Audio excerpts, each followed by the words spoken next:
Ce perdant, moche, dégoûtant puceau et le plus laid de l'école, sans cervelle et sans charme. Jusqu'au jour où il est passé en mode Sigma complet et a séduit la fille la plus chaude de la classe et a réussi. Au lycée, Takamine est irréprochable en tête de sa classe, une athlète vedette et déjà présidente du conseil des élèves en tant que première année. Elle est admirée par les élèves, respectée par les enseignants et apparemment inatteignable, une véritable idole scolaire. En revanche, Koshi est tout à fait moyen avec de mauvaises notes et peu de présence, à peine remarquée par quiconque. Ils se connaissent depuis l'enfance, mais elle a toujours été hors de sa portée. Pourtant, il ne peut s'empêcher de l'admirer de loin. Alors qu'il se dirige vers son endroit habituel pour déjeuner tranquillement, une salle de sport poussiéreuse et inutilisée, il ignore que les yeux de Takamine le suivent. Leur monde est sur le point de changer. Tout en vérifiant son téléphone et en redoutant sa dernière note de mathématiques, la porte s'ouvre en grinçant. Surpris, Koshi se cache derrière des boîtes, jetant un coup d'œil pour se figer en voyant Takamine entrer. Avant qu'il ne puisse comprendre ce qui se passe, elle commence à se déshabiller, le laissant stupéfait et collé contre le mur, paniqué. Ses pensées s'emballent alors qu'il essaie de ne pas regarder, voulant respecter son intimité, mais le bruit des vêtements qui tombent le fait jeter un coup d'œil malgré lui. Il se fige. Takamine ne porte pas de sous-vêtements. Le choc le frappe fort, l'infaillible et intouchable Takamine avait en quelque sorte oublié de porter des sous-vêtements à l'école. Pris de panique et agité, il se retire, le cœur battant, incapable d'oublier ce qu'il vient de voir. Alors que le déjeuner se termine et que les étudiants retournent en classe, Koshi essaie de se concentrer de nouveau, mais son esprit continue de revenir en arrière. Quand les examens sont rendus, il se prépare à l'échec, mais à sa surprise, il réussit. Puis quelque chose d'encore plus incroyable, Takamine obtient un 98 au lieu de sa note parfaite habituelle. La pièce devient silencieuse avec des murmures. Alors qu'il la regarde, elle commence soudainement à enlever ses sous-vêtements en classe. Koshi regarde, stupéfait, remarquant à quel point sa peau semble douce. Puis tout change. Un papillon apparaît, une porte s'ouvre, un espace vide et des motifs étranges ondulent. En un instant, il est de retour sur le point de recevoir ses résultats de test. En avançant, il se demande si ce moment étrange n'était qu'un rêve, espérant qu'il a quand même réussi. À sa première tentative, cela semblait déjà peu probable. Peut-être l'a-t-il imaginé, peut-être était-ce du stress ou un déjà-vu. Mais quand il voit la note sur la feuille, il a l'estomac noué. C'est exactement ce qu'il a vu dans sa vision. Lorsque le professeur l'annonce, Koshi se souvient que Takamine avait eu 98. Mais maintenant, il n'y a pas de surprise car elle a obtenu un parfait 100. Après le cours, Koshi réalise que toutes les choses étranges d'aujourd'hui semblent liées à Takamine, alors il décide de la confronter dans la salle du conseil des élèves. Nerveusement, il mentionne le score de 98 et soudain, l'ambiance change. Son calme devient froid et sa présence devient intense. Avant qu'il ne le réalise, elle l'a acculé. Takamine suppose qu'il l'a vu dans la salle d'équipement et le presse pour obtenir des réponses. Puis avec un sourire, elle dit qu'il est trop tard et qu'ils devront conclure un accord pour garder son secret. Koshi panique, craignant qu'elle ne le fasse expulser, et dans son anxiété, il laisse tomber un verre d'eau qu'elle lui avait donné, mais elle le rattrape juste à temps. Koshi nettoie rapidement l'eau renversée, et quand Takamine sent que c'est le moment, elle commence à se déshabiller. Soudain, Koshi est aspiré dans un espace sombre avec un papillon et une porte mystérieuse. Il voit une pièce pleine d'horloges remontant avant de revenir à la réalité. Takamine est trempé, stupéfait, Koshi n'arrive pas à comprendre ce qui s'est passé. Elle lui dit de la sécher, et alors qu'il suit maladroitement les ordres, elle déplace sa main vers sa poitrine. Il se concentre sur la douceur, alors elle lui donne un coup de pied pour le ramener à la réalité. Depuis le sol, il la regarde soulever son haut et mentionner que ses sous-vêtements ont disparu. Avant qu'il puisse réfléchir, elle explique avec assurance son pouvoir, la route éternelle de la Vierge, puis rembobine le temps quand elle enlève ses sous-vêtements qui disparaissent alors de l'existence. Dans la réserve, Koshi a du mal à se concentrer, ses pensées s'égarant alors qu'il essaie en vain de se focaliser. Ses yeux continuent de dériver vers elle, et l'histoire bizarre qu'elle raconte ne fait qu'ajouter à l'embarras, rendant la compréhension difficile. Pourtant, Takamine parle comme si c'était tout à fait normal. Elle se souvient que son pouvoir est apparu pour la première fois lors d'un festival sportif en 5e année, lorsque des aliments avariés l'ont laissée souffrante avant une course qu'elle était censée gagner. Ralentissant, elle a perdu pour la première fois et, à sa grande horreur, s'est mouillée devant tout le monde. Fuyant l'embarras, elle s'est changée rapidement et soudain, le temps a reculé. Elle s'est retrouvée de nouveau à la ligne d'arrivée victorieuse. Dès lors, elle a cru que son pouvoir existait pour s'assurer de ne jamais perdre. Tandis que Koshi écoute, un malaise agite son estomac. Elle croit clairement qu'elle est destinée à toujours gagner. Maintenant qu'elle sait qu'il peut se souvenir de choses que les autres ne peuvent pas, elle mentionne en passant le problème de toujours emporter des sous-vêtements supplémentaires, bien qu'elle dise qu'elle ait enfin trouvé une solution. Koshi, avec sa capacité à se souvenir des événements avant que le temps ne se réinitialise, est vu comme le choix idéal. Takamine veut qu'il devienne son placard. Il se fige, pensant que l'offre est ridicule, comme si elle voulait en faire son serviteur personnel. Son instinct lui dit de fuir, mais avant qu'il puisse bouger, Takamine intervient en promettant que s'il accepte, il ne sera pas simplement un inconnu. Il comptera enfin. Pourtant, Koshi refuse et se dirige vers la porte, mais Takamine le bloque, les faisant tous les deux tomber. Étourdi, il est choqué lorsqu'elle lui attrape les mains et les place sur sa poitrine, donnant l'impression qu'il est en train de la peloter. Juste au moment où il commence à penser qu'elle le tente de dire oui, elle crie fortement. Les étudiants se précipitent, les trouvent dans une position compromettante, et le chaos éclate. Les téléphones sortent, la police est appelée, et Koshi est emmené, réalisant trop tard qu'il a été piégé.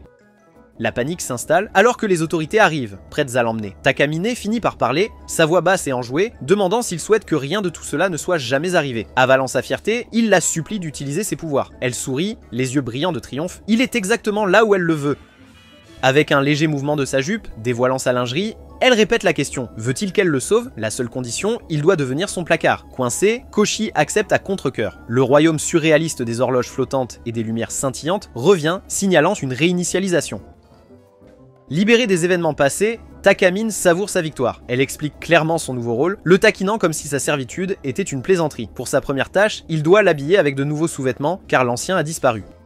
Elle le blâme en plaisantant, lui rappelant qu'elle les a enlevés pour lui. Quand il hésite, elle lui rappelle fermement sa place. Nerveusement, il sort une culotte rose effroufroutante de son sac, les mains tremblantes alors qu'il s'approche. Malgré l'absurdité de la situation, la réalité de ce qu'il est sur le point de faire s'installe, et il sait qu'il ne peut pas reculer. Lentement, il s'agenouille devant elle, le visage rougi, levant prudemment le tissu le long de ses jambes tout en évitant tout contact inutile avec sa peau. Takamine l'observe attentivement, remarquant quelque chose d'étrange. Même s'il l'avait regardé fixement plus tôt, il garde maintenant les yeux fermés chaque fois qu'il est en sa présence. Malgré ses tentatives pour se dévoiler, il détourne intentionnellement le regard, respectant sa modestie, même si elle ne lui donnait aucune raison de le faire. Elle dit qu'il est un gentleman, faisant allusion à une rencontre précédente, mais avant que Koshi puisse réfléchir davantage, elle lui ordonne de mettre son sous-vêtement, cette fois en lui lançant le défi de le faire les yeux fermés. Koshi ne peut pas oublier le jour où il a accepté de servir Takamine. C'est un souvenir persistant qui le hante même dans son sommeil. Il se réveille en sueur, soulagé que ce n'était qu'un cauchemar, jusqu'à ce qu'un message de Takamine vibre sur son téléphone, lui rappelant ses devoirs, suivi d'une photo d'elle. Alors qu'il traverse le campus, il voit Takamine entourée d'admirateurs. La fille devant lui maintenant est différente de celle dont il se souvient. Il se demande si la Takamine confiante qu'il connaissait est la vraie ou juste un masque. Perdu dans ses pensées, il est surpris lorsque Takamine le salue comme un vieil ami, provoquant des chuchotements parmi les étudiants, qui se demandent pourquoi elle a remarqué quelqu'un d'aussi ordinaire. Elle se penche et lui dit de se rendre au conseil des étudiants avant le cours principal. Au bureau du conseil, Koshi évite le contact visuel, se concentrant sur ses jambes. Elle semble amusée par son malaise et le rassure qu'ils sont partenaires. Takamine lui tend un petit sac, et lorsque Koshi en sort ses sous-vêtements, elle dit avec désinvolture qu'il devrait les porter pour elle afin de les remplacer lorsqu'elle utilise ses pouvoirs. Il doit les mettre sur elle après pour gagner du temps si elle a besoin de rembobiner. Elle soulève sa jupe pour lui montrer, mais Koshi l'arrête, ce qui la pousse à lui rappeler l'incident dont elle l'a sauvée, qu'elle pourrait facilement inverser. À contre-cœur, Koshi accepte. Takamine promet une récompense s'il réussit, en s'assurant qu'il n'y ait aucune interruption. Elle admet que montrer sa culotte est embarrassant, mais elle le supportera si c'est seulement lui qui voit. Koshi ressent de la chaleur pendant un moment, mais sait qu'il vaut mieux ne pas lui faire confiance. Lorsqu'il exprime des doutes, elle rit et admet qu'elle est naturellement manipulatrice. Alors qu'ils se séparent, elle lui rappelle négligemment de rendre le sac avant la fin de la journée, en l'avertissant de ne pas garder ses sous-vêtements. Plus tard, en cours de littérature, Koshi a du mal à se concentrer, son esprit restant sur l'étrange influence de Takamine, se demandant à quelle fréquence elle utilise son pouvoir. Juste à ce moment-là, le professeur l'appelle et elle se lève, prête à réciter un poème. Sa voix coule sans effort, chaque mot est précis et clair, sa prestation mesurée comme quelqu'un habitué à être sous les projecteurs. Ses camarades de classe sont instantanément captivés, suspendus à chacun de ses mots. Quand elle a fini, la pièce est pleine d'admiration et même le professeur hoche la tête en signe d'approbation. Koshi regarde, apparemment soulagé de ne pas avoir besoin d'intervenir. Du moins, c'est ce qu'il pense. Mais quand une brise passe à travers les fenêtres, l'air change, devenant étrangement immobile, comme le calme avant la tempête. Sentir la brise améliorera sa performance. Elle dit à Koshi qu'elle utilisera son pouvoir, le laissant confus, car sa récitation semble déjà parfaite.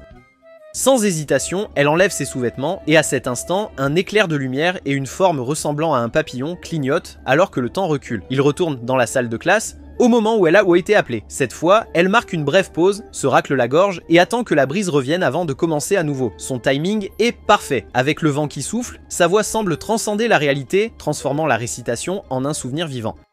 Les étudiants sont captivés, comme s'ils entendaient le poème pour la première fois, non pas de la part du poète original, mais de Takamine elle-même. Alors que Takamine termine de parler, le silence remplit la salle avant que les élèves ne se mettent à applaudir. Elle retourne calmement à sa place, jetant un regard victorieux à Koshi, signalant que ce n'était pas une question de corriger une erreur, mais de dépasser la perfection. Koshi ressent le poids du moment. Takamine lui lance une boule de papier chiffonnée à la tête, lui rappelant son devoir. Il hésite, incertain de ce qu'il doit faire en classe, et décide d'attendre la pause pour lui donner le sous-vêtement. Takamine se déplace dans son siège, relevant subtilement sa jupe, le pressant sans un mot. Koshi, horrifié, réalise qu'elle fait cela exprès pour le presser. Elle montre une gomme qu'il aurait laissé tomber, sachant très bien qu'elle est dans son étui. Se souvenant de ses manipulations passées, Koshi sait qu'il doit obéir. Les conséquences du refus sont trop élevées. Il récupère tranquillement le petit sac de son bureau, prend une paire de sous-vêtements et les glisse dans sa poche. Les nerfs à vif, il s'approche de son bureau, prétendant chercher la gomme, se baissant et glissant discrètement les sous-vêtements sur elle. Le temps passe lentement, alors que Koshi s'efforce de garder ses mains stables, espérant que personne ne remarque ses actions. Une fois terminé, il retourne rapidement à son siège, essayant de contrôler sa respiration et de calmer la montée d'adrénaline. En balayant la pièce du regard, il s'attend à ce que quelqu'un remarque quelque chose d'inhabituel. Mais tout le monde est absorbé par le professeur ou par leurs notes, il expire de soulagement, souriant brièvement, se sentant réussi à être inaperçu. Quand le professeur mentionne le retour des devoirs, Koshi se détend, satisfait de sa subtilité. Mais quand il regarde Takamine, il remarque son malaise. En baissant les yeux, il voit que les sous-vêtements ne sont pas entièrement mis et la panique revient. Il se demande si elle est au courant, mais le regard taquin qu'elle lui lance confirme qu'elle l'est. Elle sait et s'attend à ce qu'il le corrige. S'il l'ignore, les sous-vêtements pourraient tomber lorsqu'elle se lève, ruinant son image. Ou pire, elle pourrait retourner la situation pour le blâmer, ruinant son avenir. Koshi hésite, se demandant s'il doit la laisser le contrôler. Il a fait sa part et elle devrait le réparer elle-même, mais avant qu'il ne puisse agir, le professeur prononce son nom alors qu'elle se lève. Koshi se dirige vers l'avant, s'excusant rapidement auprès du professeur pour une présentation erronée. Le professeur, un peu confus mais pas dérangé, lui demande de rendre les devoirs de Takamine. Koshi s'exécute, gêné d'avoir encore été manipulé. Takamine, calme et satisfait, sourit avec complicité et dit merci. Il commence à partir, voulant de l'espace pour se calmer, mais avant qu'il ne puisse bouger, Takamine verrouille ses jambes autour de ses chevilles, le piégeant. Sans élever la voix, elle lui ordonne calmement de terminer correctement la tâche. Koshi se fige, s'assurant que personne ne regarde. Une fois certain que c'est sûr, il s'agenouille pour ajuster le sous-vêtement qu'il avait mal manipulé, le moment semblant irréel. Takamine ne dit rien, mais son expression change légèrement. Son corps se tend et ses yeux se plissent à demi. Elle semble étrangement affectée par la proximité, mais Koshi est trop concentré pour le remarquer. Juste au moment où il a terminé, quelqu'un appelle son nom, ce qui fait que Takamine laisse échapper un son discret et inattendu. Koshi se retourne, confus, mais elle détourne rapidement le regard, les joues rougies et son calme glissant. De retour dans la salle du conseil des étudiants, Takamine félicite Koshi d'avoir accompli ses tâches sans se faire prendre et le félicite pour sa première journée réussie en tant qu'assistant. Koshi, encore tendu par les événements de la journée, admet qu'il a failli s'évanouir à cause du stress. Étonnamment, Takamine s'excuse de l'avoir poussé si fort, son ton inhabituellement doux. Curieuse, Koshi demande ce qu'elle aurait fait s'il n'avait pas livré son papier plus tôt. Avec un sourire en coin, Takamine avoue qu'elle n'avait pas de plan de secours, pleinement confiante qu'il l'aiderait. Elle retourne alors la question contre lui, lui demandant pourquoi il l'a fait. Koshi trébuche, incertain de ses raisons, ce qui pousse Takamine à suggérer que c'est parce qu'il ne veut pas que quelqu'un d'autre voie sa lingerie, sauf lui.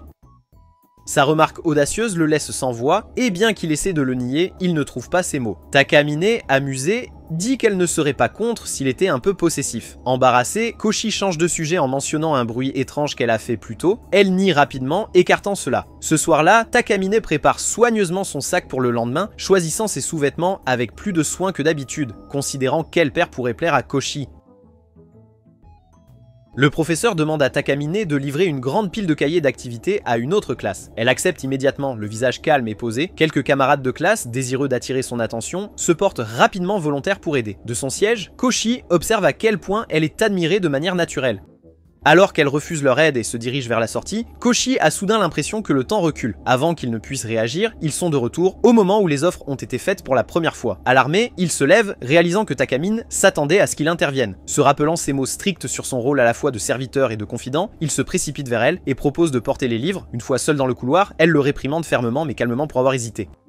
Elle lui rappelle qu'elle n'utilise pas son pouvoir pour des changements mineurs, chaque retour en arrière a un but, et il doit être préparé, pas réactif. Koshi réfléchit à son engagement à la soutenir et à protéger son secret. Ils se partagent les livres et continuent à marcher, bientôt entourés d'admirateurs. Même en dehors de la classe, Takamine est vénérée, mais ce qui étonne le plus Koshi, c'est la façon dont elle gère tout cela sans effort.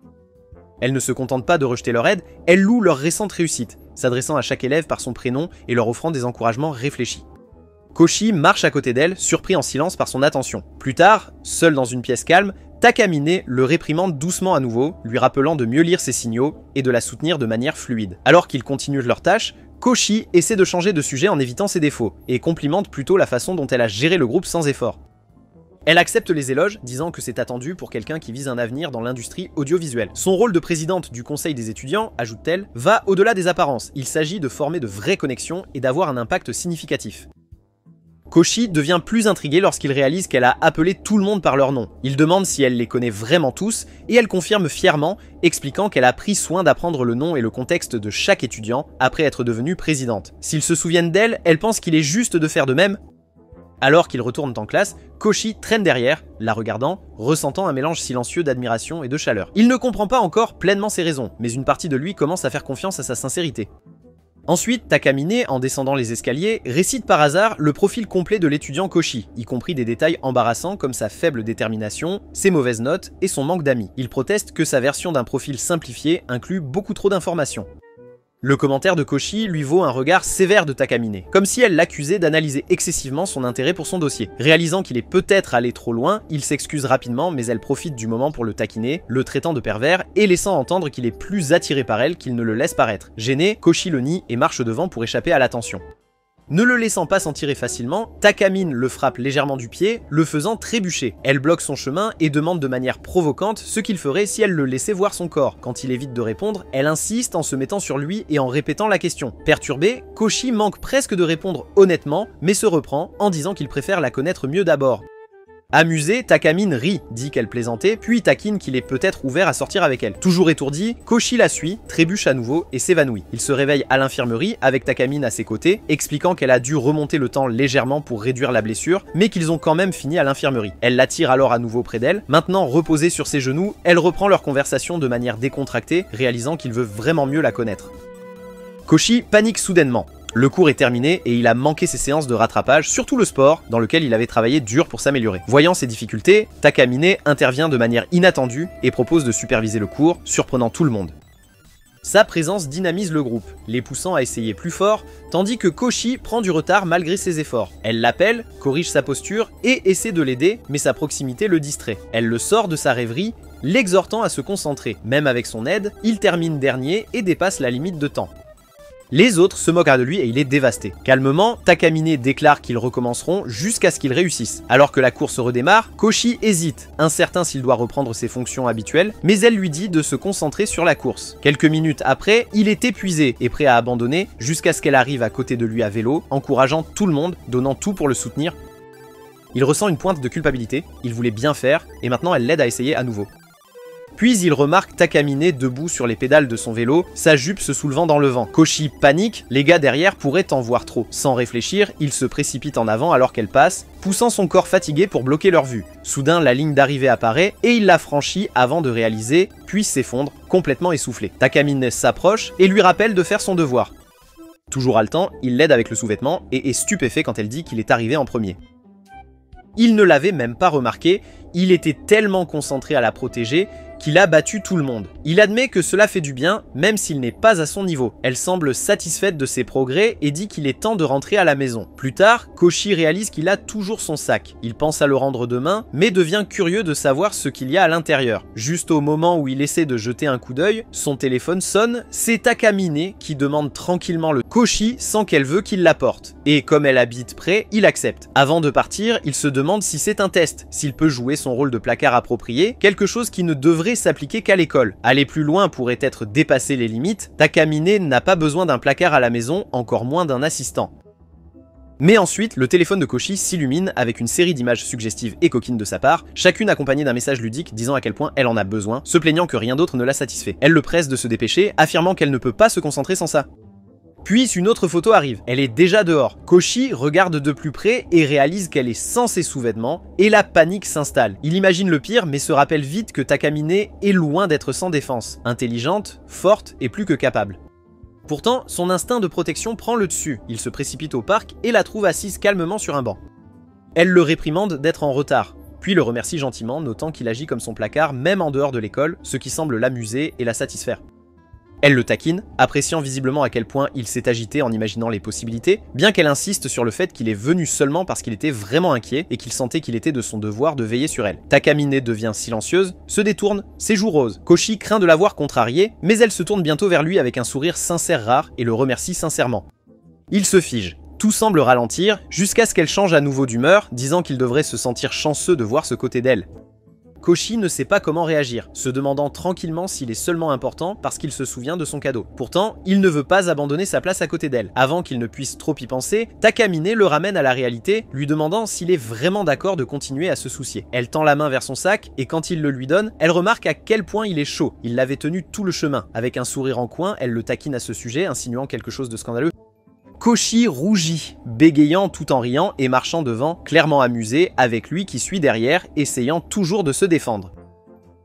Le cours de natation commence avec une explosion d'excitation. Takamine bat facilement un membre chevronné de l'équipe de natation de l'école, impressionnant tout le monde par sa vitesse sans effort. Malgré les acclamations bruyantes, elle semble insatisfaite et exige abruptement un rematch. Avant que Koshi ne puisse réagir, le temps remonte, les ramenant à la ligne de départ. Cette fois, Takamine passe au dos crawlé.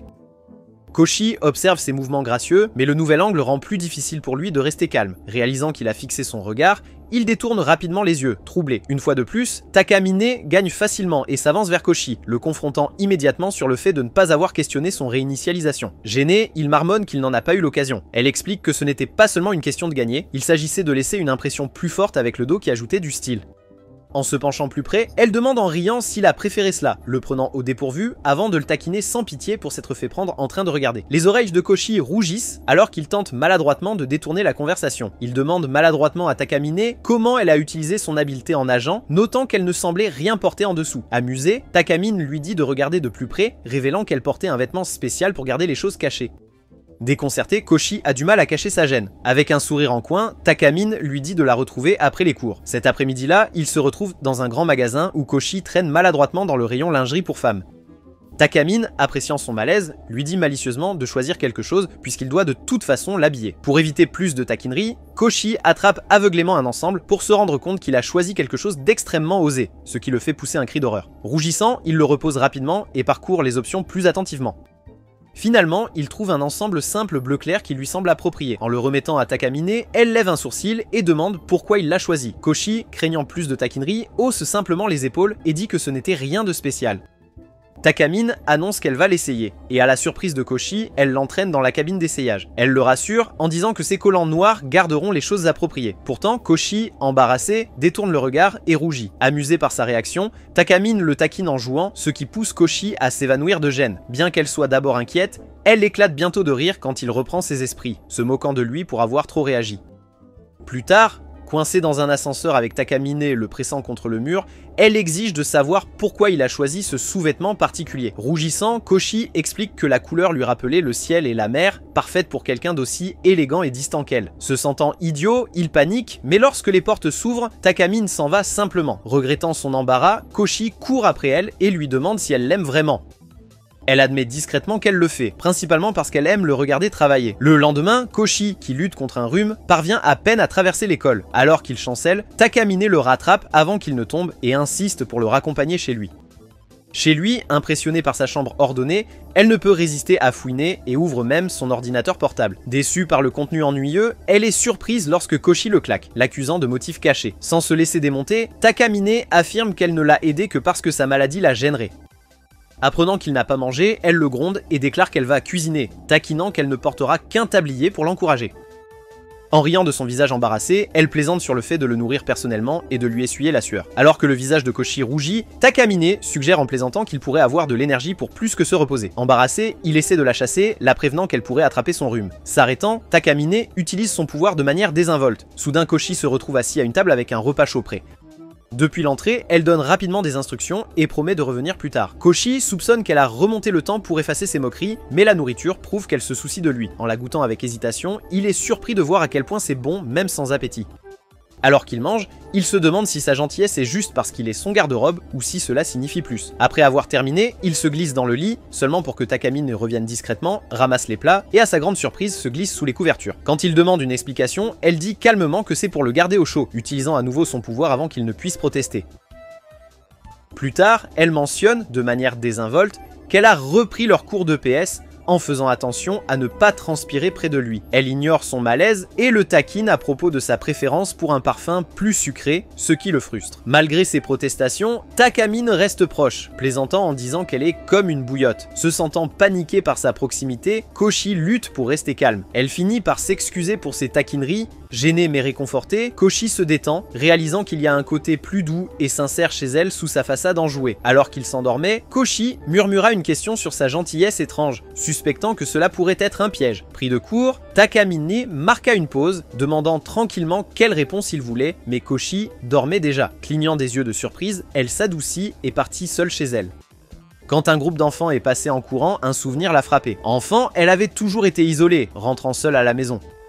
Un jour, elle a nourri un chat errant et le jeune Koshi, maladroit mais gentil, lui avait aussi offert son lait. Plus tard, allongée sur son lit, elle a réfléchi à sa question. Kuro, le même chat noir de son passé, l'a câliné et en jouant avec lui, elle a trouvé qu'il serait ridicule de penser qu'elle ferait semblant d'être gentille juste pour garder Koshi près d'elle. Pendant ce temps, Koshi s'est réveillé, a vu son message disant que la nourriture était dans le réfrigérateur et a réchauffé le repas. Alors qu'il mangeait, la chaleur lui rappelait les soins qu'elle lui avait prodigués plus tôt et il se surprit à s'interroger à nouveau sur son mélange déroutant de taquinerie et de sincérité. Pendant leur promenade habituelle vers l'école, Koshi se souvient soudainement que le devoir crucial doit être remis. Le manquer signifierait des cours de rattrapage pendant l'été. Il panique, mais Takamine, étrangement plus préoccupé par les professeurs que par lui, propose de l'aider pendant le déjeuner s'il accepte une condition qu'il refuse instantanément. Elle laisse entendre que leur récente course pourrait avoir réveillé une nouvelle détermination en lui, mais lui rappelle de ne pas négliger ses devoirs en tant que son garde-robe. Toute la journée, Koshi a du mal à se concentrer, cachant ses notes et luttant contre l'anxiété. En plein cours, il regarde Takamine, poussé par le professeur tout en écrivant au tableau, qui faillit remonter le temps pour corriger une petite erreur, mais qu'il adapte plutôt en une réponse intelligente et valable, impressionnant ainsi la classe. Plus tard, il l'entend se faire remercier pour son idée de cadeau de montre intelligente. La fille mentionne qu'une version plus récente est sortie après. Takamine hésite, tentée de réinitialiser la journée, mais elle se retient à nouveau. Au lieu de cela, elle sort son téléphone et propose une solution moderne simple, les échanges. En classe, Koshi continue de la regarder. Elle montre des signes faibles, des pauses brèves, luttant clairement avec la tentation d'utiliser son pouvoir. À la sonnerie finale, Koshi rend fièrement ses devoirs, soulagé. En sortant du bureau du professeur, il aperçoit Takamine à proximité, chancelante, avec un léger rougissement sur le visage. Inquiet, il se précipite vers elle. Elle le repousse, affirmant qu'il n'y a rien qu'elle changerait à propos d'aujourd'hui. Mais Koshi n'est pas convaincu. Il s'accroupit à côté d'elle, l'encourageant doucement à utiliser son pouvoir si cela pouvait l'aider à se sentir mieux. Elle refuse obstinément, insistant sur le fait que la journée s'est bien passée. Finalement, cependant, elle admet qu'elle avait peur que revenir en arrière l'empêche de terminer son devoir. Koshi reste ferme, l'exhortant à défaire la tension que la journée lui a causée. Elle est d'accord, mais seulement si c'est lui qui déclenche son pouvoir. Même alors, elle essaie encore une fois de l'arrêter, lui rappelant qu'il devrait tout refaire. Koshi, plus sûr de lui que d'habitude, dit que c'est bon, il connaît maintenant les réponses et peut finir plus vite. Ce qui compte, c'est son bien-être. Takamine le regarde, puis acquiesce. Koshi, un peu anxieux, ferme les yeux et active son pouvoir. La vague familière et étourdissante du retour dans le temps les engloutit tous les deux. Quand le rembobinage se termine, Koshi remarque que tout est pareil. C'est toujours la fin de la journée scolaire. Confus, il demande à Takamine pourquoi ils ne sont pas allés plus loin. Elle explique calmement qu'elle n'a rembobiné que quelques minutes, ne voulant pas qu'il refasse tout son travail acharné. Voulant éviter une répétition, elle propose de l'aider avec ses devoirs d'été. Fidèle à sa parole, elle lui donne des cours chez elle pendant la pause. Un jour, après plusieurs erreurs, elle remonte le temps pour lui donner une nouvelle chance, mentionnant en passant l'absence de sa maman et comment elle rendrait les choses plus accueillantes pour les invités. C'est à ce moment-là que Koshi réalise qu'ils sont seuls et être près de quelqu'un comme Takamine, magnifique et imprévisible, le rend nerveux. Alors qu'il essaie de se reconcentrer, elle apparaît soudainement derrière lui, le corrige à nouveau et remonte le temps. Plus tard, voyant qu'il n'est qu'à mi-chemin, elle se moque de lui en disant qu'il traîne pour être avec elle. Perturbée, il le nie et elle remarque avec désinvolture qu'ils ne sont pas vraiment seuls. Il y a un troisième habitant, son chat. Koshi montre de l'intérêt pour le rencontrer, mais explique qu'il ne peut pas en avoir un car sa mère est allergique. Il demande poliment s'il peut quand même rencontrer son chat, espérant que cela leur donnera une pause dans leur étude intense. Elle refuse d'abord en l'avertissant qu'il sera de nouveau distrait.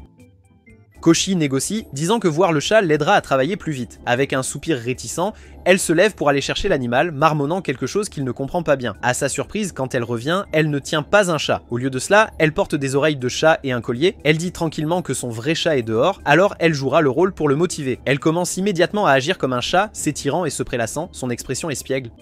Déconcerté, Koshi a du mal à se concentrer sur son travail. Amusé, Takamine se rapproche en essayant de provoquer une réaction. Finalement, Koshi, submergé, lui demande d'arrêter. Remarquant son visage rougissant, elle sourit, satisfaite, mais admet qu'elle s'amuse trop pour s'arrêter complètement.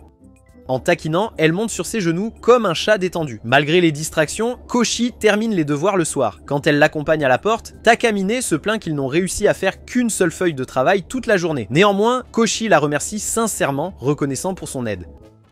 En ouvrant la porte pour partir, tous deux sont accueillis par le son et la vue de fortes pluies. Takamine insiste rapidement pour qu'il reste, mentionnant que la météo a prévu de la pluie toute la nuit. Koshi, essayant d'être courtois, propose de dormir dans le couloir, mais Takamine mentionne une chambre d'amis. Elle dit avec désinvolture qu'elle va réchauffer de la nourriture et plaisante sur le fait de l'aider à prendre un bain. À ce moment-là, ils entendent un bruit venant d'une autre pièce. Le vrai chat de Tak est revenu. Elle propose de le faire sortir pour que Koshi puisse le rencontrer.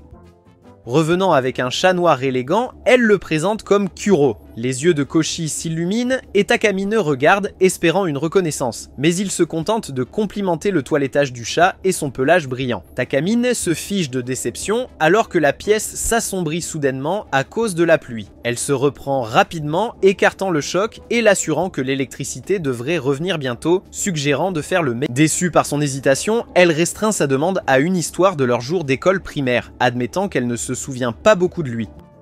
En espérant déclencher un souvenir spécifique, elle évoque ce qu'il faisait après l'école, voulant clairement qu'il se souvienne d'un après-midi pluvieux avec un petit chat noir, mais Koshi sourit juste, se remémorant les parties de chasse aux monstres chez des amis. Frustré, Takamine l'exhorte à chercher des souvenirs plus significatifs. Koshi hausse simplement les épaules, disant que ses après-midi avec des amis étaient ses meilleurs souvenirs.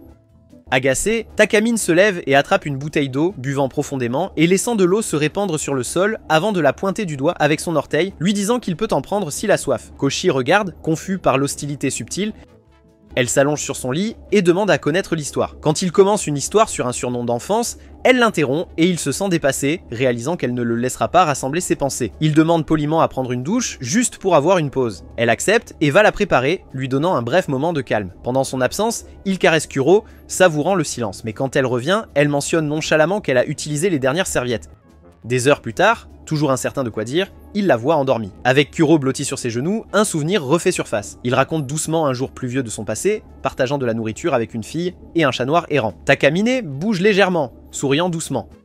Finalement, il s'en est souvenu, mais pas complètement. Il a parlé chaleureusement de la fille et du chat, mais ne les a pas reliés au présent. Avec son dos tourné vers lui, Takamine a demandé pourquoi il ne considérait pas ce jour comme un favori. Koshi a admis que la fille avait avoué ses sentiments, mais il avait été trop choqué pour répondre.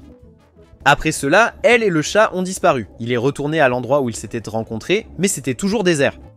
Se tournant vers lui avec des yeux avides, Takamine lui demanda ce qu'il ferait s'il voyait la fille à nouveau. Quand Koshi demanda si elle savait qui était la fille, l'espoir scintilla dans ses yeux, puis s'évanouit. Elle cacha sa déception, choisissant de ne pas le corriger. Même s'il ne s'en était pas rendu compte, le souvenir était toujours présent. Un coup de tonnerre soudain la fit sursauter, et bien qu'elle ait plaisanté en disant qu'il avait peur, un autre éclair la fit bondir dans ses bras.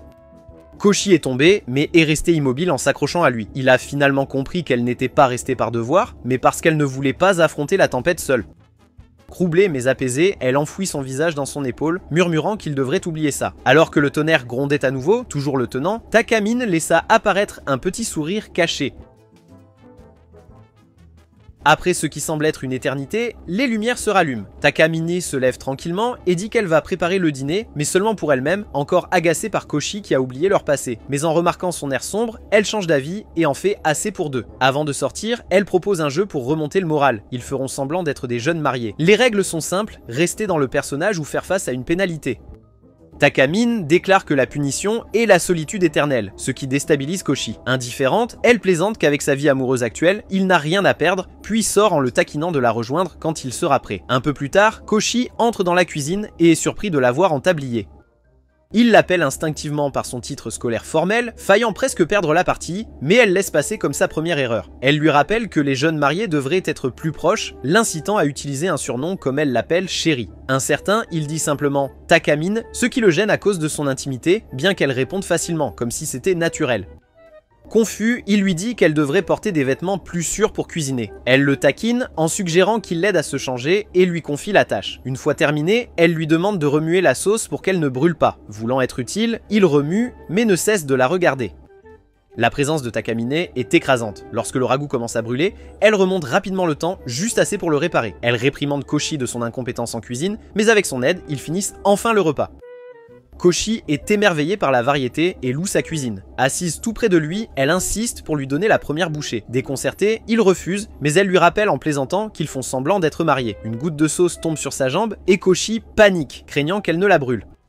En boudant, elle fait semblant d'être contrariée, non pas à cause de la douleur, mais à cause de la nourriture gâchée, puis suggère de manière choquante qu'il la lèche. Stupéfait, Koshi se fige, et avant qu'il ne puisse réagir, elle remonte secrètement le temps pour effacer ses paroles. Lorsqu'il se ressaisit, elle sourit déjà, le taquinant sur le fait qu'il a manqué sa chance. Toujours confus, il se demande comment elle a utilisé son pouvoir sans être remarquée. Elle tire sur son tablier avec un sourire en coin, le prévenant de rester vigilant, ou elle continuera à le dépasser et lui assure qu'elle ne le laisserait jamais faire de toute façon. Après le dîner, il la remercie, affirmant que c'était délicieux, bien qu'il n'ait presque rien goûté à cause de toute l'attention. Takamine dit qu'elle va préparer un bain et Koshi propose de s'occuper de la vaisselle pour qu'elle puisse en profiter en premier. Elle s'arrête, regarde en arrière et propose qu'ils prennent un bain ensemble puisqu'ils sont mariés. Koshi refuse rapidement, lui disant d'y aller pendant qu'il attend jusqu'au matin, mettant fin au jeu. Réalisant à quel point il est sérieusement troublé, elle arrête de le taquiner et le laisse se laver en premier. Alors que Koshi se lave, il aperçoit le shampoing de Takamine et attiré par la curiosité, il tend lentement la main pour l'attraper. Juste avant de le toucher, la porte s'ouvre et Takamine entre. Surpris, Koshi essaie de la gronder pour avoir poussé le jeu trop loin, mais elle sourit, l'ayant surpris en plein acte. Elle attrape le shampoing et, en plaisantant, l'offre comme souvenir. Gêné, il évite le contact visuel pensant au pire, jusqu'à ce qu'elle mentionne calmement qu'elle est en maillot de bain. Encore trop embarrassé pour la regarder, il dit qu'il partira une fois qu'il aura terminé, mais elle n'a pas fini de taquiner. Reprenant son rôle, elle insiste sur le fait que c'est le devoir d'une épouse de laver le dos de son mari. À contre-cœur, Koshi accepte et essaie de rester calme, se rappelant que tout cela n'est qu'un jeu. Cette illusion s'effrite lorsque ses mains touchent doucement son dos. Il se fige, l'esprit en ébullition, alors qu'elle se penche et murmure, véritablement surprise de constater à quel point il est musclé. Koshi, submergé et désespéré de rester concentré, commence à réciter des nombres premiers, mais la tactique échoue quand quelque chose de doux touche son dos. Jetant un regard nerveux derrière lui, il voit que Takamine a coincé des ballons là pour éviter le contact direct. Une fois qu'elle a fini de le rincer, il pousse un soupir de soulagement jusqu'à ce qu'elle se place devant lui et propose tranquillement de lui laver les cheveux. Koshi objecte faiblement, disant qu'ils se sont mis d'accord sur juste son dos, mais elle lui rappelle calmement qu'elle n'a jamais dit que c'est là qu'elle s'arrêterait. Résigné, il reste immobile pendant qu'elle lui savonne les cheveux, luttant pour rester calme jusqu'à ce qu'elle mentionne utiliser son propre shampoing. Submergé par des pensées troublées, il lâche une excuse et plonge dans le bain pour se rafraîchir. Takamine commence à le taquiner et s'arrête, sentant qu'elle est allée trop loin. Avec un regard adouci, elle sort tranquillement, le laissant seul pour se détendre. Cette nuit-là, agitée dans la chambre d'amis, il se demande pourquoi elle pousse toujours les limites. Juste à ce moment-là, elle l'appelle depuis le couloir, lui rappelant de régler son réveil. Quelques instants plus tard, elle entre, monte sur lui et déclare en plaisantant sa supériorité en tant qu'être supérieur. En levant les yeux, il réalise que tout cela n'était qu'une façade. Elle a juste peur du tonnerre. Alors que Koshi lève les yeux vers Takamine qui le domine, il accepte la réalité qu'il ne la battra jamais à rien. Quelques jours plus tard, ils sont en patrouille pendant le festival d'été avec les feux d'artifice. Takamine est déjà là dans un yukata élégant quand Koshi arrive. Bien qu'il soit à l'heure, elle lui rappelle qu'elle est toujours 5 minutes en avance. Donc en tant que son principal assistant, il aurait dû être 10 minutes en avance. Sans perdre de temps, elle les guide à travers les lieux de rencontre des étudiants. Koshi suit derrière. Il est perplexe car elle ne l'a pas utilisé, mais elle explique qu'elle a oublié sa préparation habituelle à la maison. Koshi hésite, mal à l'aise avec la foule, mais elle le rassure que personne ne regarde. Elle feint une demande pour qu'il répare ses sandales, lui donnant une excuse pour aider. Quand il le fait, elle le remercie gentiment, si chaleureusement que cela le prend par surprise. Il apprécie secrètement ce côté plus doux d'elle. Alors que les feux d'artifice approchent, elle propose de trouver un endroit pour les regarder. En chemin, Koshi entend des chuchotements, supposant qu'ils sont en couple. La pensée le gêne. Il est certain que Takamine n'apprécierait pas la confusion. Il se demande brièvement ce que ce serait de sortir réellement avec elle, en supposant qu'elle serait toujours en charge et le dirigerait. Alors qu'il passe devant un couple, Koshi entend la fille demander à son petit ami de passer du temps ensemble après le feu d'artifice, ce qui lui fait imaginer comment ce moment se passerait si c'était lui et Takamine. Ses pensées sont interrompues lorsqu'elle appelle soudainement son nom.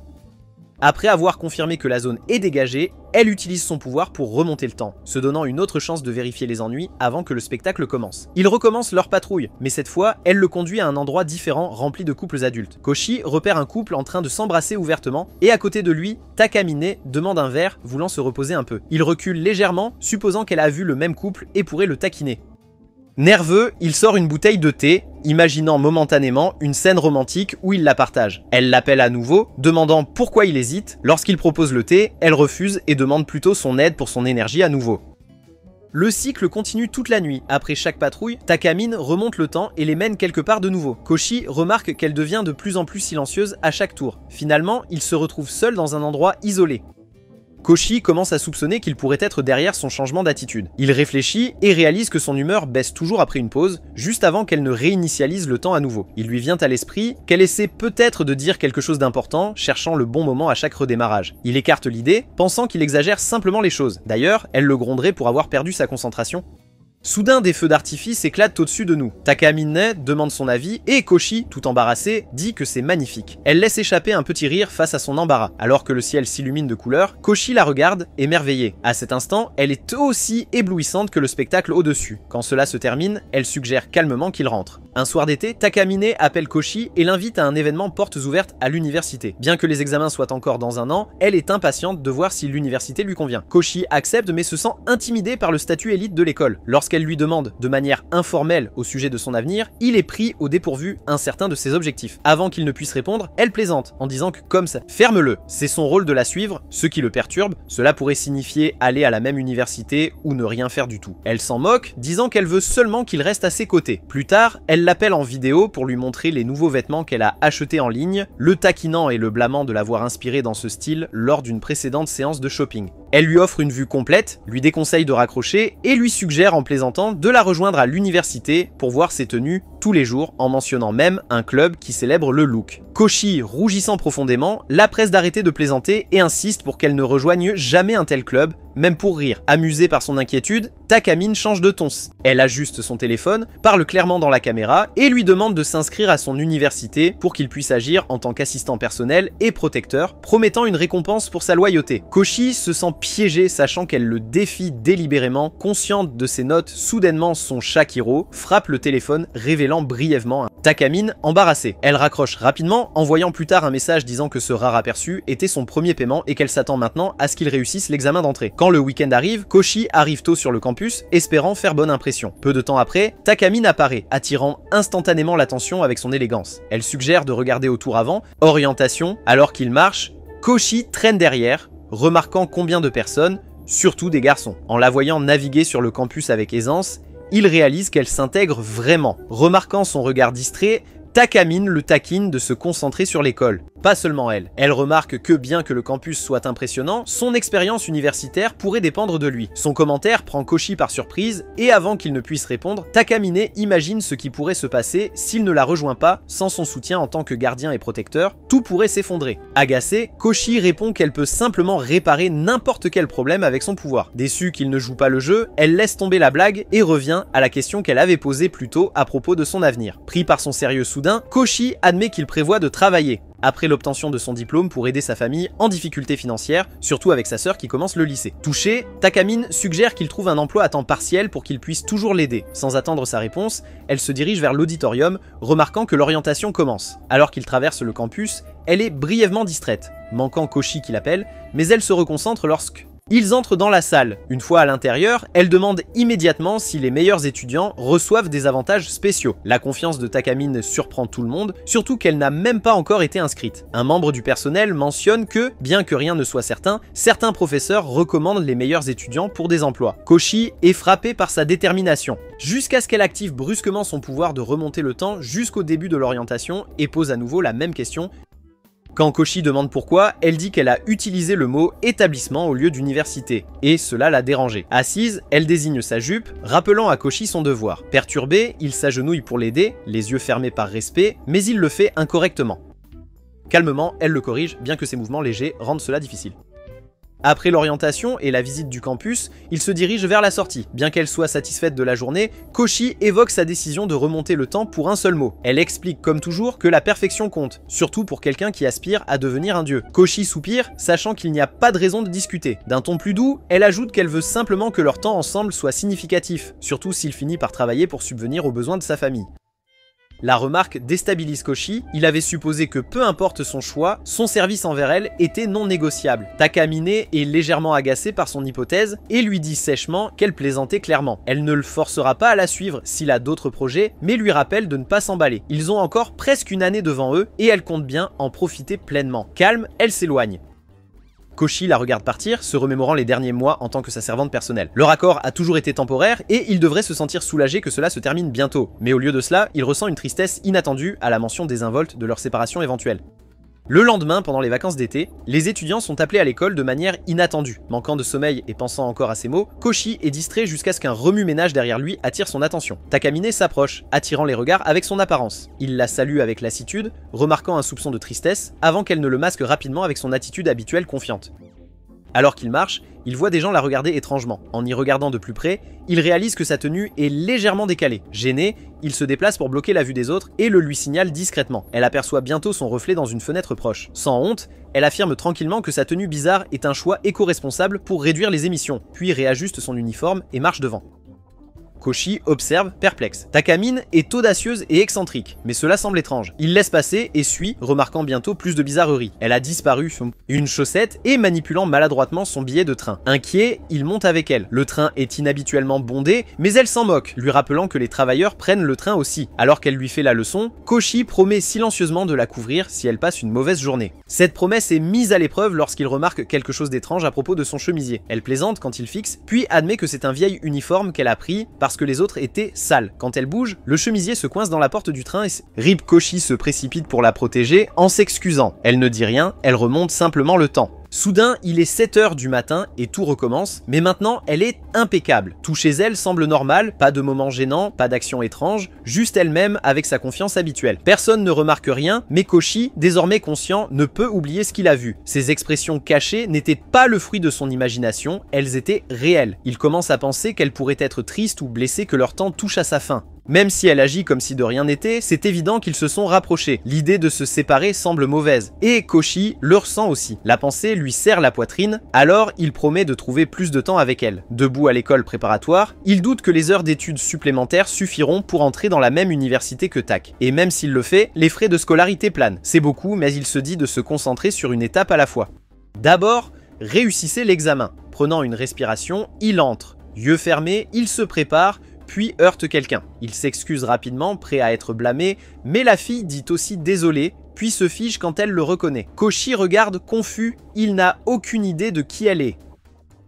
Après s'être présenté à nouveau, Ellie attend que Koshi se rende à l'école de rattrapage pour finaliser son inscription au cours d'été. Quand il revient, ils se promènent ensemble, engagés dans une conversation facile. Leur discussion devient vite nostalgique alors qu'ils réfléchissent à leur enfance et à leur amitié étroite durant l'école primaire. Koshi est frappé par la nouvelle confiance et maturité d'Ellie. Sensing sa réaction, Ellie sourit et mentionne qu'elle est maintenant mannequin amateur. Impressionné, Koshi écoute quand elle suggère d'aller dans un endroit plus significatif pour continuer à rattraper le temps perdu. Elle le conduit au terrain de jeu qu'il fréquentait souvent enfant, le qualifiant de lieu idéal pour des discussions sincères. Elle se précipite en riant vers les toboggans, tandis que Koshi remarque un escalier menant à une partie tranquille du parc, où il s'occupait autrefois d'un chat errant avec une fille qu'il aimait. Juste au moment où il se perd dans ses pensées, Ellie l'appelle, rompant sa rêverie. Elle lui attrape le bras et l'entraîne. Près d'un vieux robinet, ils se rappellent avoir rempli des ballons d'eau et joué avec des amis. Soudain inspiré, Ellie le défie à une bataille de ballons d'eau. Le perdant achète une glace. Koshi proteste qu'ils n'ont pas de ballon, mais Ellie, souriante, s'enfuit et revient quelques instants plus tard avec un sac de ballons. Koshi, amusé, demande pourquoi Ellie n'a pas simplement acheté la glace, mais elle insiste pour dire qu'elle sera meilleure si elle la gagne. En préparant des ballons d'eau, elle explique les règles.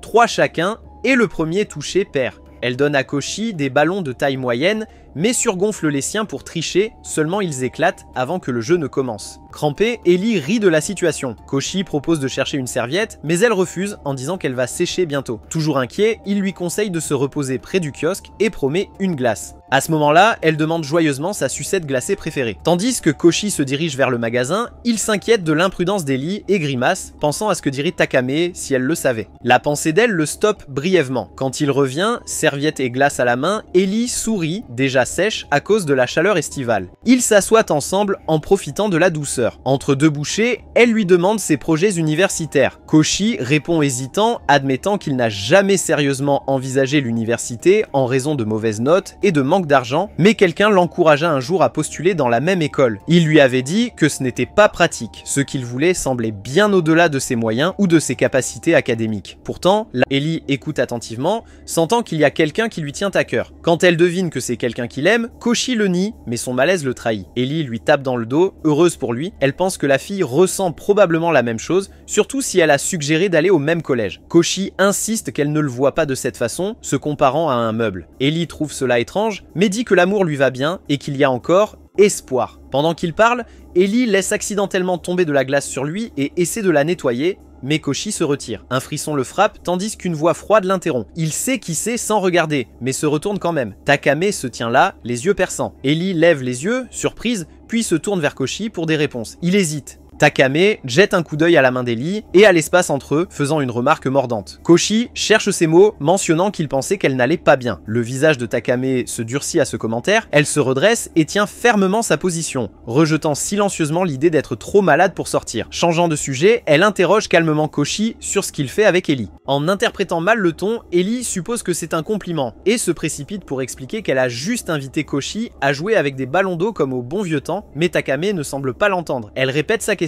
Koshi répond tranquillement qu'il s'amusait juste. Takame a l'air choqué, son visage oscillant entre confusion et offense. Toujours sans se rendre compte, Ellie invite joyeusement Takame à les rejoindre, ce que Takame prend pour de la moquerie. Ellie s'éloigne rapidement pour attraper plus de ballons, laissant les deux derrière. Une fois seul, Takame se détourne et se demande si c'est vraiment ce qu'ils font. Koshi, ne sentant pas son humeur, est d'accord sincèrement, pensant qu'elle est d'accord avec ça. Takame s'emporte, le gifle, et alors qu'Ellie revient, elle commence à le gronder pour son insensibilité, sa perte de temps et son ignorance de leur avenir. Pendant qu'elle se défoule, Ellie réalise enfin que Takame est la fille de l'histoire de Koshi, celle avec qui il veut aller à l'université. Essayant de détendre l'atmosphère, Ellie affirme rapidement qu'elle a fait jouer Koshi en montrant le sac en forme de ballon. Takame le regarde, réalisant soudainement et son expression s'adoucit. Elle avait mal compris. Ellie reconnaît soudainement Takame de leur ancien cours d'éducation physique. Et Takame se souvient d'Ellie comme de la fille avec qui Koshi traînait. Déconcertés, Ellie et Koshi s'excusent d'avoir entraîné Takame dans une histoire si ridicule. Takame essaie de rester sévère, mais parle plus doucement. Elle trouve une excuse pour partir, mais Ellie lui attrape doucement la main et lui demande de rester pour discuter comme au bon vieux temps. Elle appelle Koshi pour prendre un verre et Takame s'assoit avec elle à contre-cœur. Quand elle essaie de partir à nouveau, Ellie s'excuse doucement, admettant qu'elle n'est pas habituée aux garçons après avoir fréquenté une école de filles, et revoir Koshi lui a rappelé les vieux sentiments. Takamine l'ignore, mais Ellie continue, disant qu'elle serait également mal à l'aise si quelqu'un d'autre se rapprochait d'un garçon qu'elle aimait. Takamine est choquée, elle veut le nier, mais le regard confiant d'Ellie la fait hésiter. Ellie la complimente alors, taquinant que peut-être son élégance est liée à ses sentiments pour Koshi. Takamine commence à nier à nouveau, mais Ellie l'attire dans un câlin taquin, l'encourageant à faire face à ses vrais sentiments. Embarrassée, Takamine se fige juste pour que Koshi revienne juste à temps pour briser la tension. Elle s'éloigne instantanément et murmure à Ellie de ne jamais en reparler, insistant qu'elle n'a rien avoué. Ellie se lève alors soudainement, dit qu'elle a une séance photo, affiche un sourire, dit à Koshi qu'elle te verra à l'école de soutien, et s'en va. En la regardant partir, Takamine se concentre sur ses derniers mots, puis interroge vivement Koshi à ce sujet. Il explique qu'il vise la même université qu'Ellie, bien qu'incertain de pouvoir se la permettre. Pourtant, il veut essayer. Takamine ressent une vague d'émotions, fierté, irritation, quelque chose de plus profond. Elle les masque en le grondant légèrement avant de rapidement passer à la stratégie. Elle lui parle des aides financières, suggère un travail à temps partiel et avec une tendresse inhabituelle, propose de l'aider à étudier. Koshi est prise au dépourvu. Le geste est audacieux, surprenant et inhabituellement sincère pour Takamine. Il essaie de refuser, insistant qu'il peut gérer, mais elle l'interrompt et utilise son pouvoir pour les ramener avant qu'il ne puisse argumenter. Elle lui dit de simplement dire merci, lui tendant son sac et lui rappelant de faire son travail comme toujours. Alors qu'il le prend maladroitement, elle dit qu'elle ne dérange pas à aider. Il la soutient tous les jours sans se plaindre. Puis elle tend sa main. Koshi hésite puis accepte et elle le tient fermement, promettant de le pousser jusqu'à ce qu'il réussisse l'examen d'entrée. De retour chez elle, elle installe rapidement un espace d'études et se rend compte à quel point elle est en retard. Elle regarde avec inquiétude alors qu'il lutte même avec les problèmes les plus simples. Remarquant la tension, Kuro essaie de se blottir sur les genoux de Koshi. D'une douce commande, Takamine appelle le chat et Kuro saute docilement dans ses bras. Elle le caresse doucement et lui murmure quelque chose qu'il est le seul à entendre pendant que Koshi continue de travailler sous son regard perçant.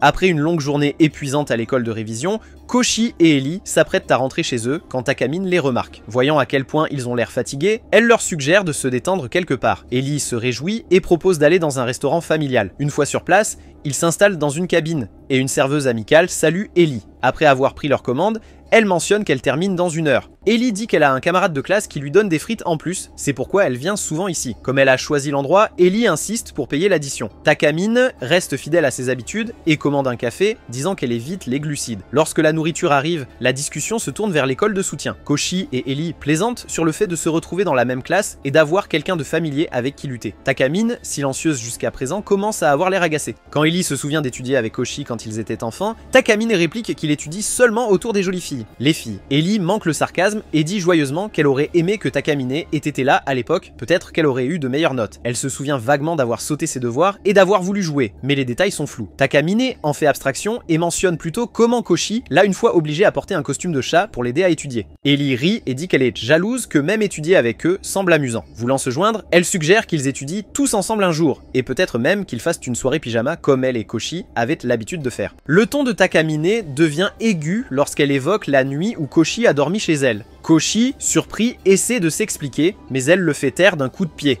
Heureusement, Ellie ne comprend pas. Confus par l'attitude de Takamine, Koshi se demande pourquoi elle agit si froidement. Takamine dit franchement qu'elle veut qu'Ellie voie le vrai Koshi, pas le gentil garçon d'avant. Après le dîner, Ellie demande à parler à Takamine en privé. Loin de Koshi, Ellie s'excuse doucement si elle a donné l'impression de l'aimer. Calmement, elle assure à Takamine qu'elle est déjà avec quelqu'un. Puis en souriant, elle ajoute que si elle n'était pas prise, elle serait probablement plus intéressée par Takamine que par Koshi. Le commentaire inattendu laisse Takamine sans voix. Juste au moment où elle essaie de répondre, la serveuse revient. Ellie dit au revoir et s'en va main dans la main avec la serveuse, laissant Takamine rougir alors que le sang s'imprègne. Plus tard, Takamine trouve Koshi dans un parc et plaisante en disant qu'il lui rappelle Hachiko, un chien fidèle. Avec un sourire taquin, elle dit qu'elle et Ellie se sont peut-être moqués de lui un peu. Sa voix s'adoucit alors qu'elle admet qu'elle a mal jugé Ellie. Ailleurs, Ririka gronde Ellie pour avoir flirté avec Takamine. Au parc, Takamine montre un sac de ballons d'eau restant qu'Ellie a oublié et défie Koshi. Celui qui réussit le plus de lancers peut faire une demande. Koshi accepte à contre-cœur, prévoyant de ne pas trop forcer. Il lance le premier ballon nonchalamment, s'attendant à ce qu'elle l'évite, mais elle tourne directement dedans, se prenant le ballon. Crampée. Elle le regarde avec un visage impassible et il commence à soupçonner qu'elle essaie de recréer son récent moment de jeu avec Ellie. Taka, remarquant son regard hébété, lui lance une pique, l'accusant de penser à Ellie. Déconcerté, il essaie de s'expliquer, mais elle le bombarde de ballons, le prenant par surprise. Se détournant, elle révèle avec un sourire satisfait que tout faisait partie de son plan pour gagner. Après le match, il se repose dans un kiosque à proximité. Takamine exige qu'il essuie sa sueur, imitant le geste d'Ellie. Koshi réalise maintenant qu'elle imite son moment avec Ellie. Incertain de ses sentiments, il demande si elle est fâchée qu'il ne soit pas sérieux au sujet de son avenir. À sa surprise, elle s'adoucit et lui offre un sourire rare et sincère. Elle lui dit qu'elle est fière, il a pris en main son avenir en allant à l'école préparatoire et il mûrit enfin. Koshi pense qu'il s'en est sorti, mais Takamine insiste pour qu'il l'aide à la nettoyer. Réalisant que résister est inutile, il propose de lui essuyer le cou. Elle incline la tête pour montrer qu'il est déjà sec et dit que d'autres endroits ont besoin d'attention, lui laissant le choix. Dépassé, il choisit son ventre, supposant que c'est le choix le plus sûr. Voir sa police le laisse troubler, mais il essuie. Rapidement, de retour au kiosque,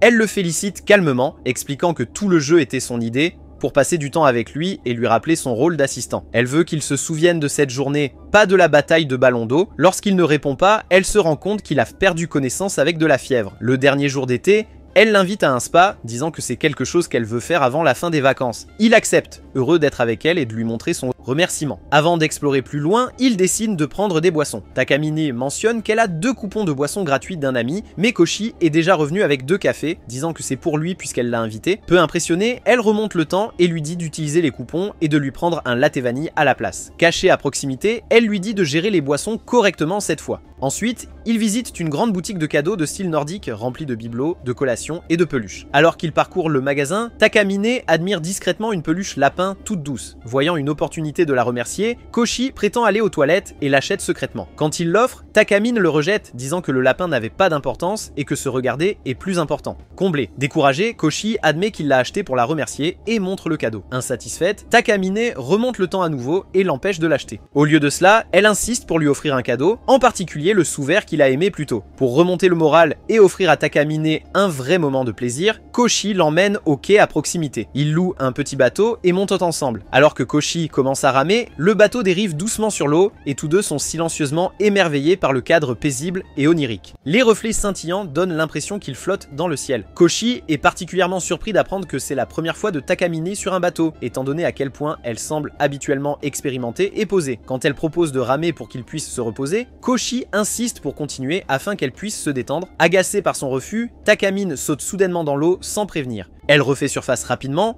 remonte à bord et se plaint bruyamment de ses vêtements trempés, affirmant qu'elle a glissé. Elle remonte le temps encore une fois, cette fois avant même qu'ils ne montent à bord. Mais une fois la remise à zéro terminée, Koshi se retrouve seul. Il aperçoit Takamine, déjà sec et irrité, l'attendant près du stand de location. Elle lui dit brusquement de se dépêcher pour qu'il puisse continuer. Koshi remarque qu'elle a déjà préparé son pouvoir à nouveau et quand il le fait remarquer, elle se défend en le blâmant d'être trop lent, disant qu'elle a dû tout faire elle-même. Elle se précipite en avant, désireuse de passer à autre chose et de se distraire de l'embarras. Ils montent un chemin de colline tranquille où le vent murmure à travers les arbres. En marchant, Koshi se sent coupable de la fréquence à laquelle Takamine semblait agacée par lui aujourd'hui. Incertain de ses véritables sentiments, il partage ses doutes, se demandant si elle s'amuse vraiment. Takamine s'arrête et retourne la question, demandant pourquoi il agit soudainement de manière si consciencieuse. Après une pause, elle admet timidement que toute la journée a été planifiée pour lui en guise de remerciement pour son dur travail en dehors de l'école et une pause du lycée. Stress. Koshi s'arrête, surpris. Peu à peu, il réalise qu'elle a pris soin de lui à sa façon, l'aidant à se détendre et à profiter de la journée. Il la fixe un peu trop longtemps, ce qui l'incite à le taquiner pour qu'il arrête d'agir. Étrange. Mais Koshi sourit et la remercie sincèrement, disant qu'elle n'a pas besoin d'en faire autant parce que son soutien et sa présence signifient déjà beaucoup. Il admet qu'il se sent renouvelé grâce à elle